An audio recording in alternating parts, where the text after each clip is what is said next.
여러분, 오늘은 이제 시편 시리즈 마지막 시간입니다. 찬양은 우리 존재의 이유입니다 라는 제목으로 우리 하나님의 말씀을 나누도록 하겠습니다. 우리 그동안 여러분들이 한 번이든 두 번이든 이제 꾸준히 지금 몇 개월 동안 시편에 대한 말씀을 듣고 또 읽었어요. 근데 이 시편의 내용들을 보면 시편을 기록한 저자들이 정말 인생의 어떤 힘들고 어려운 순간에, 아니면 뭔가 의미 있고 특별한 순간에 하나님을 찬양하고 하나님을 향해 노래한 그런 가사들, 그런 시의 고백들입니다. 그러다 보니까 여러분, 그 안에는 감사와 찬양의 고백도 있지만 때로는 탄식과 하나님 저 좀 살려주세요, 이런 간절한 구함, 간구의 노래일 때도 있었습니다. 그러면서 우리들은 다양한 시편에 원망을 하는 사람도 있고 감사를 하는 사람도 있고 하나님을 높여드리는 사람도 있고, 이런 다양한 고백들을 살펴볼 수 있었어요. 오늘은 이제 시편의 마지막 엔딩이에요, 엔딩. 여러분, 드라마도 앞에 좀 못 봐도 마지막은 좀 보면은 이게 뭘 얘기하는지를 알잖아요. 시편의 마지막, 도대체 결론이 뭔가. 근데 여러분, 시편 처음 시작할 때 기억나세요? 시편 1편의 말씀, 복 있는 사람에 대한 이야기가 시편 1편에 나와요. 그러니까 복이 있는 사람은 이런 사람들이다 얘기를 하는데, 복 있는 사람은 하는 일마다 잘 되고 돈을 잘 벌고 이런 게 아니라, 성경에서 말하는 복 있는 사람은 이렇게 얘기해요. 악인들의 꾀를 쫓지 아니하고 죄인들이 가는 그 길에 서지 않고, 그리고 오만한 자리, 교만한 자리에 앉지 않는 그런 사람이 복 있는 사람이다. 자, 근데 그렇게 복된 인생이, 그렇게 복 있는 사람으로서 사는 그 사람이 죽는 그날까지, 호흡이 멈추는 그 순간까지 해야 될 가장 너희들이 중요한 일이 있어. 그게 뭔가 하면은 바로 찬양이야. 시편은 이 찬양에 대해서 우리들에게 알려주고 있어요. 여러분, 복 있는 사람은 하나님을 찬양하는 사람이고, 그리고 복 있는 사람은 하나님을 찬양해야만 하는 사람입니다. 자, 그런데 오늘 본문을 보면은 우리가 어떻게 찬양을 해야 되는가, 그리고 찬양은 어디서 해야 되는가, 뭐 교회에서 해야 되고 학교에서는 안 해야 되는 것인가, 뭐 찬양을 노래로 해야 되나 악기로 해야 되나, 드럼은 쓰면 안 되고 피아노는 되고, 그리고 우리가 어떤 모습으로 성가대 가운을 입고 노래를 해야 되나, 아니면 슬리퍼 차림에 노래해도 되나, 그리고 왜 찬양을 해야 되나, 이런 다양한 관점들에 대해서 오늘 이 시편 150편이 찬양에 대한 이야기를 하고 있습니다.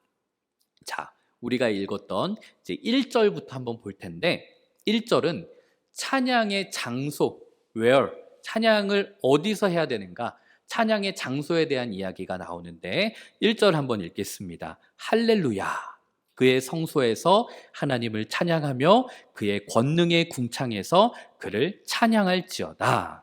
자, 여기 보면은 그분의 성소에서, 성소는 그 성스럽게 구별된 그 장소를 얘기해요. 그분의 성소에서, 그리고 그의 권능이 머무는 궁창. 여러분, 권능이 머무는 궁창, 이거는 쉽게 말하면 하나님의 능력이 머무는 궁창이라는 것은 땅의 모든 곳이에요. 하늘과 땅 모든 지역, 권능이 머무는 궁창에서 찬양하라. 이게 무슨 말인가 하면은, 여러분, 성소라는 것은 우리가 쉽게 말하면 지극히 거룩하고 구별된 장소를 얘기하는 게 성소예요.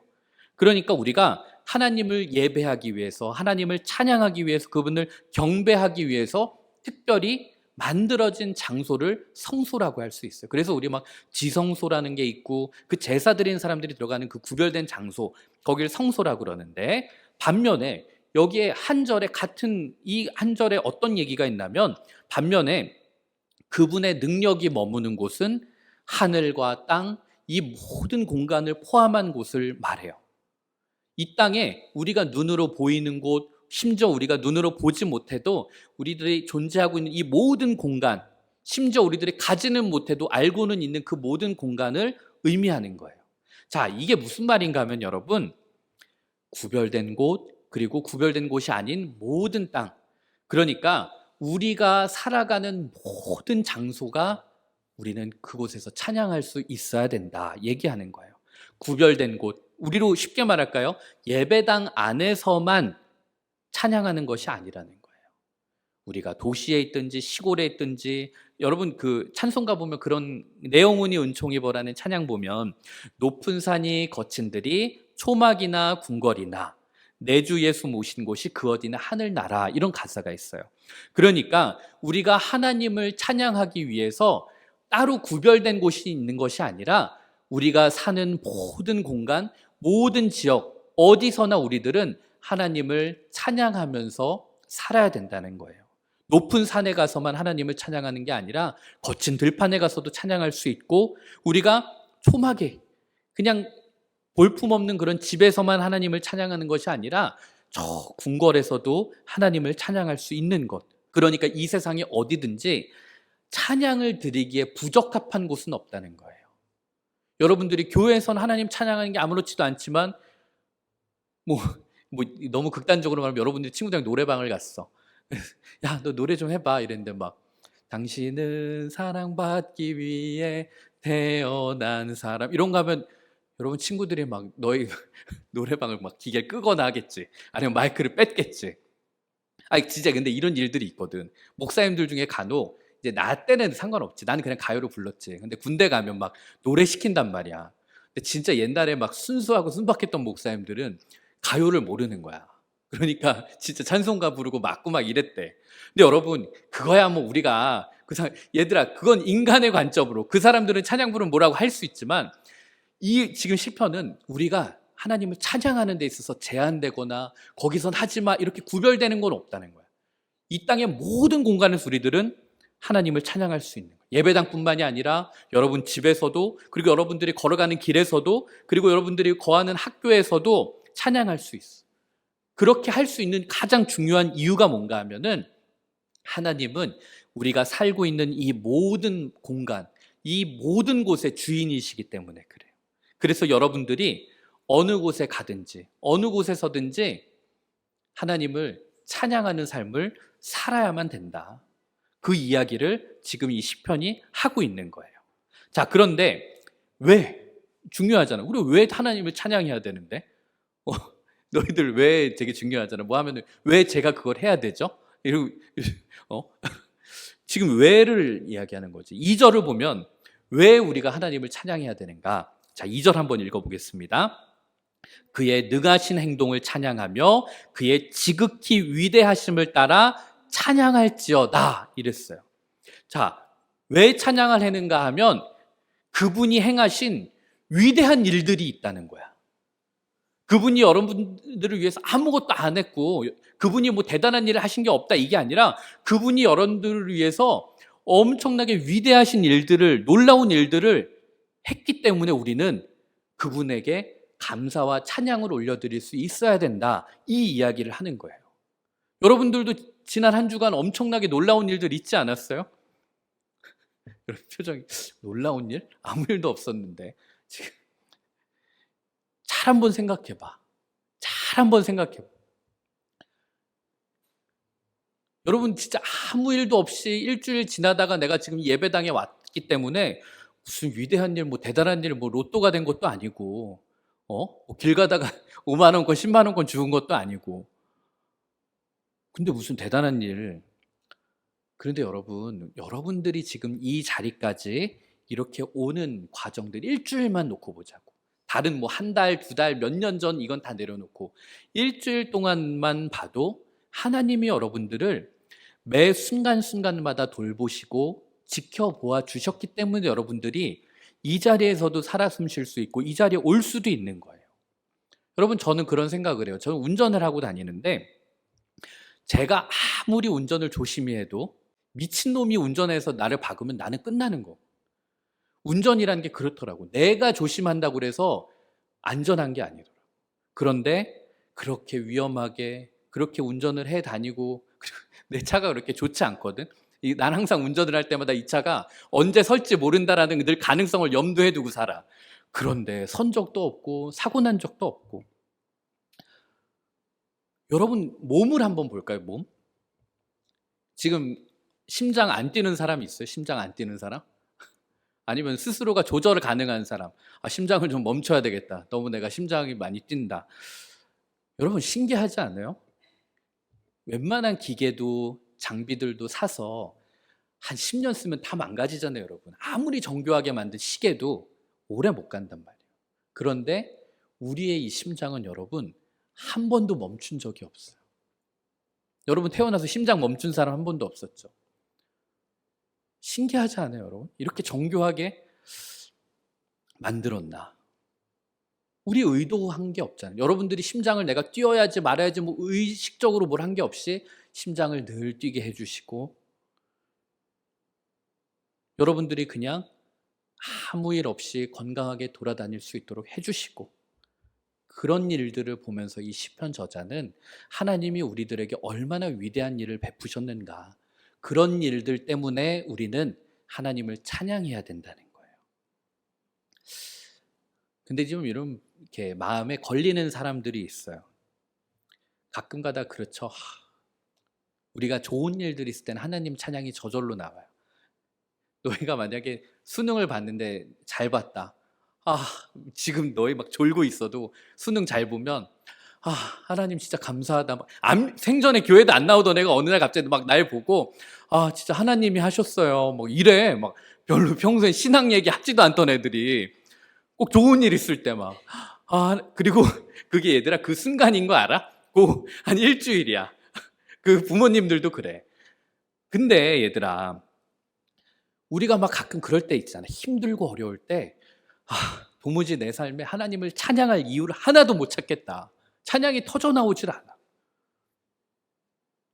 근데 여러분 그럴 때 찬양을 안 해야 된다? 그게 아니라는 거예요. 그럴 때도 우리들은 하나님을 찬양할 수 있어야 되는데, 그때 우리들이 지금 내 눈앞에 안 되고 어려운 거에만 시선을 놓고 보면 우리는 절대 찬양할 수 없지만, 이 시편의 기자처럼 내 삶 속에 그리고 내 생명과 우리 가족의 어떤 건강과 일터와 내 모든 환경 속에 우리가 하나님의 관점에서 믿음의 눈을 돌려서 보면 감사할 게 너무 많다는 거야. 그럼 우리들이 그 순간에 그것을 가지고 우리들이 하나님께 감사합니다, 하나님을 높여드리고 하나님을 찬양하는 것은 너무나도 중요한 일이에요. 여러분 성경에 보면 되게 중요한 구절이에요. 이사야서 13장 21절을 보면, 여러분 하나님이 저와 여러분을 왜 만드셨을 것 같아요? 하나님은 우리를 통해서 왜 만드셨을까? 우리를 만드신 이유, 헌금을 좀 뜯어내기 위함일까? 일 좀 시켜보려고, 좀 부려먹으려고 우리를 만드셨을까? 그게 성경에 나와 있어요. 13장 21절을 보면 이 백성은 내가 나를 위해서 지었나니 뭘 하게 하려? 나를 찬송하게 하려 함이라. 여러분 하나님이 우리를 왜 만드셨다고요? 하나님이 우리를 통해서 찬송받게 하기 위해서, 찬송받으시기 위해서 저와 여러분을 만드신 거예요. 우리를 만드신 이유가 여러분 일 부려먹으려고, 뭐 좀 뺏어 먹으려고, 일 시키려고, 그게 아니라 우리를 만드신 이유가 우리를 통해서 찬양받고 영광 받으시기 위해서 우리를 만드셨다. 저는 이걸 보면서 하나님이 한편으로는 굉장히 소박하신 분이다, 이런 생각을 했어요. 근데 여러분 그렇지 않아요? 하나님과의 관계는 차치하고서라도 인간과의 관계도 그렇잖아요. 여러분들이 앞으로 사회생활을 하면서 고맙다는 말만 해도 반은 먹고 들어가는 거예요. 상당히 우리는 누군가에게 고마움과 감사함을 표현하는 게 서투르고 게으릅니다. 관심이 없어요. 이거조차 못하는 사람이 수두룩하거든요. 여러분들이 사회생활을 하면서 누군가에게 작은 어떤 혜택을 입거나 감사한 일을 겪었을 때 고맙습니다, 감사합니다, 이 말 하나로도 여러분들의 관계가 훨씬 더 좋아지는데, 하나님 마찬가지인 거예요. 하나님이 여러분들에게 뭐 대단한 거 바라시는 게 아니에요. 막 우린 그런 얘기 하잖아요. 제가 명문대를 가서 하나님께 영광을 돌릴 거예요. 제가 공부를 잘해서 하나님께 영광 돌려야 돼. 하나님은 그 얘기 들을 때마다 야, 나는 그걸 너에게 바라지 않아. 나는 너에게 기대하지 않아. 그냥 너가 나를 찬양하고 나를 감사하고 나를 높여줄 수 있으면 나는 그거면 충분해. 여러분 아마 어머니들한테 가서 물어봐도 그럴걸요. 엄마, 내가 꼭 좋은 대학을 가야, 내가 공부를 잘해야 엄마를 영광스럽게 하는 거지. 이러면 엄마가 이런 엄마 없을 거야. 아니야, 엄마는 그냥 너 자체로 기뻐. 그냥 네가 엄마 내가 이렇게 잘 해줘서 고마워, 이 말 한마디면 돼. 근데 너희들 그 말 한마디 잘 안 하잖아. 아마 엄마는 그럴 거라고. 너희들이 뭐 용돈을 모아서 대단한 선물을 갖다 드리고 그거 바라지 않으신다. 말 한마디, 엄마 최고야, 엄마가 해주는 밥이 제일 맛있어, 이 말 한마디에 엄마는 무너지는 거야. 하나님 똑같다는 거지.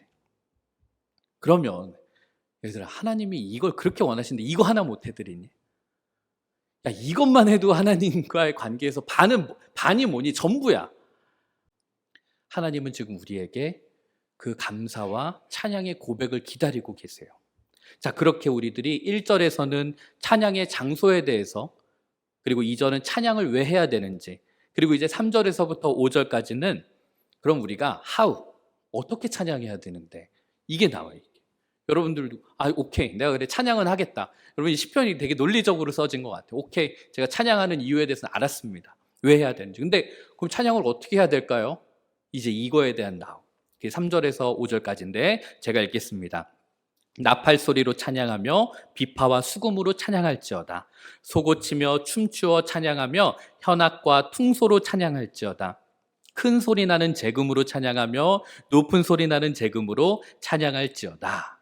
얘들아, 여기 되게 지금 다양한 악기들이 나와. 내가 지금 이 악기가 뭔지 하나하나 다 설명하지는 않을게. 참고로 그냥 큰 틀로 보면은 관악기라고 그러지, 이렇게 부는 악기. 관악기는 보통 성경에서 구약의 제사장들이 이렇게 뿔나팔 부는 것처럼 관악기는 제사장들이 했고, 보통 현악기는 레위인들이, 예배를 준비하는 이 레위인들이 했던 악기입니다. 그러니까 이 지금 3절에서 5절의 얘기는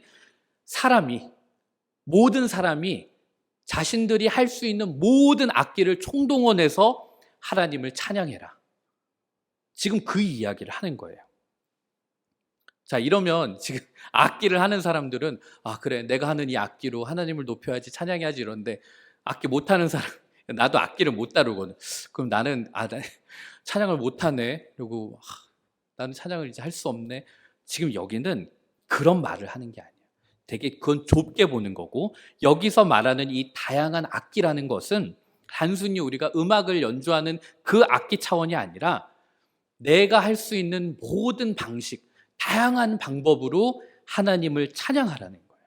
만약에 운동선수라면 그 사람이 하는 운동과 그 사람이 어떤 플레이로 하나님을 높일 수 있는 거고, 반면에 어떤 사람은 건축가라 그러면 그 건축이라는 과정 속에서 그 안에 하나님을 높여드리는 것을 담아낼 수 있는 거예요.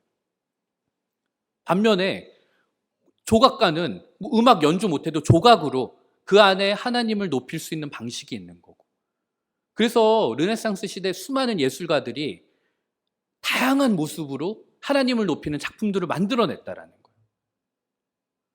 그러니까 이 구절로 우리들에게 적용을 해보면, 여러분들이 캐스터네츠를 갖고 있든 탬버린을 갖고 있든 뭐 트라이앵글을 갖고 있든 뭘 해도 상관없어. 무엇이든지 그걸 가지고 하나님을 찬양하는 일에 사용하는 사람이 되어라, 지금 그 이야기를 하고 있는 거예요.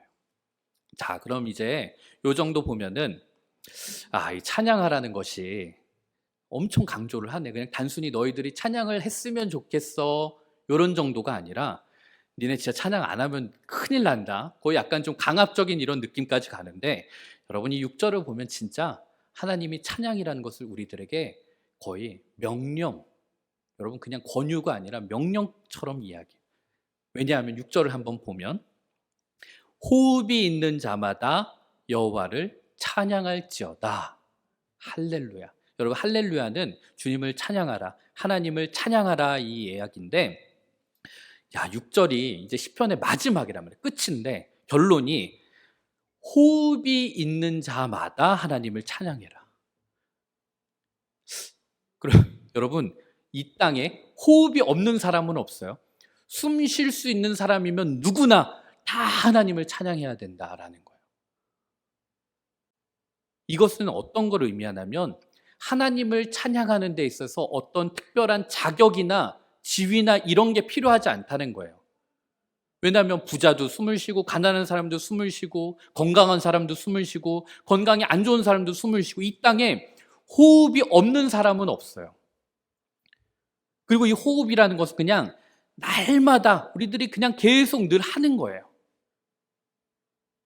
만약에 여기서 목소리가 나오는 사람이 하나님을 찬양해라, 목소리로 그분을 찬양해라 이랬으면 목소리가 안 나오는 사람은 찬양할 수 없죠. 음악적인 감수성이 있는 사람이 찬양해라 이러면 음악 감수성 없는 사람은 못하는 거예요. 근데 누구도 예외할 수 없는, 누구도 여기서 벗어날 수 없는, 너희들이 숨 쉴 수 있는 사람이면 누구나 다 하나님을 찬양하면서 살아야 돼, 이 이야기를 하는 거예요. 오늘 이 말씀을 준비하면서 여러분, 제가 좀 곰곰이 생각해 봤어요. 제 모습도 그렇고, 어떤 상황과 환경 가운데서도 하나님을 찬양하는 게 가능할까? 근데 그런 삶을 사는 사람들이 있다라는 건 그건 가능한 거거든요, 여러분. 예를 들면 저는 크게 한 3분 정도가 떠올랐어요. 그림을 한번 보시면 닉 부이치치라는 사람, 이 사람은 날 때부터 여러분 팔 다리가 없었어요.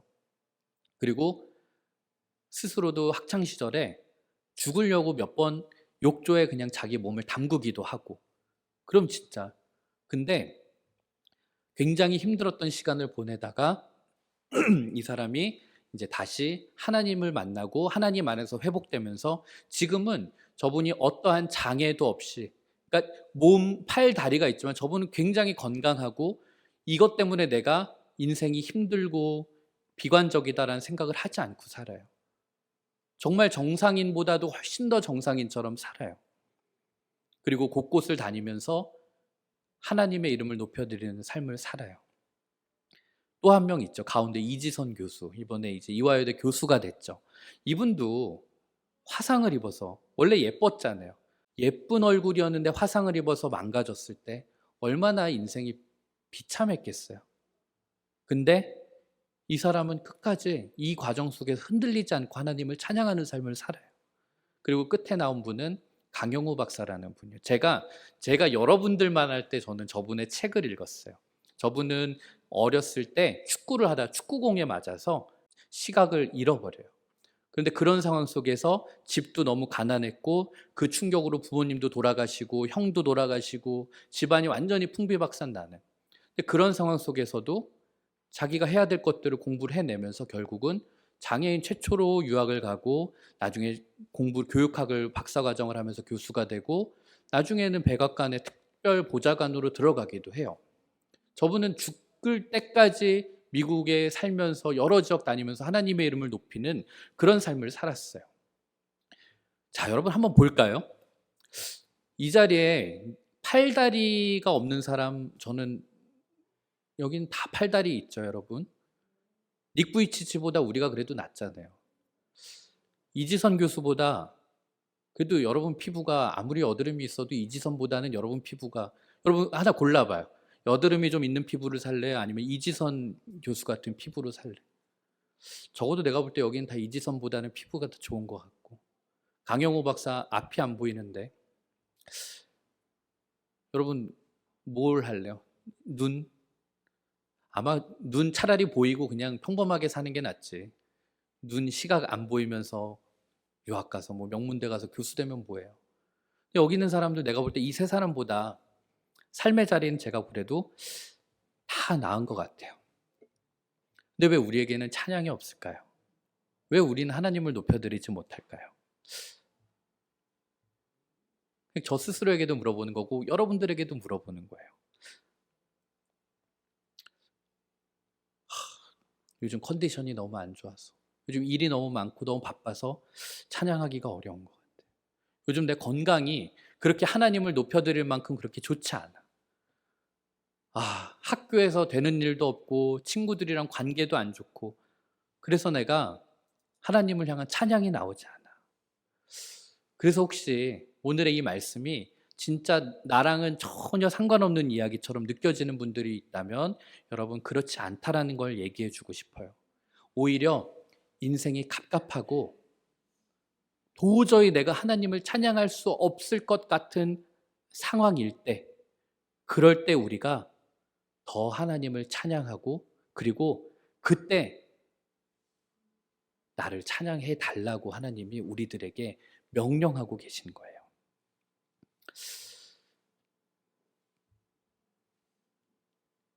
여러분, 신약 성경을 보면 아까 얘기했지만 사도 바울이 빌립보라고 하는 지역을 가서 열심히 복음을 전하다가 귀신이 들린 한 여종을 보게 돼요.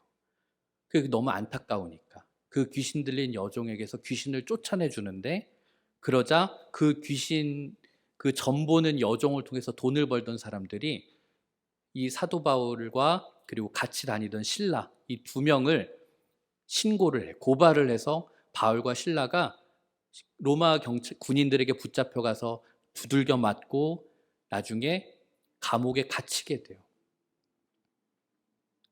여러분 같으면 어땠을 것 같아요?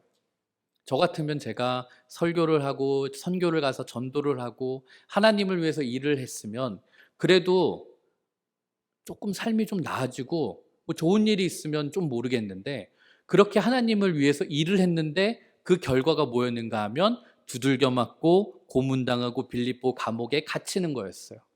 저 같았으면 아마 하나님 향해서 막 손가락질했을 것 같아요.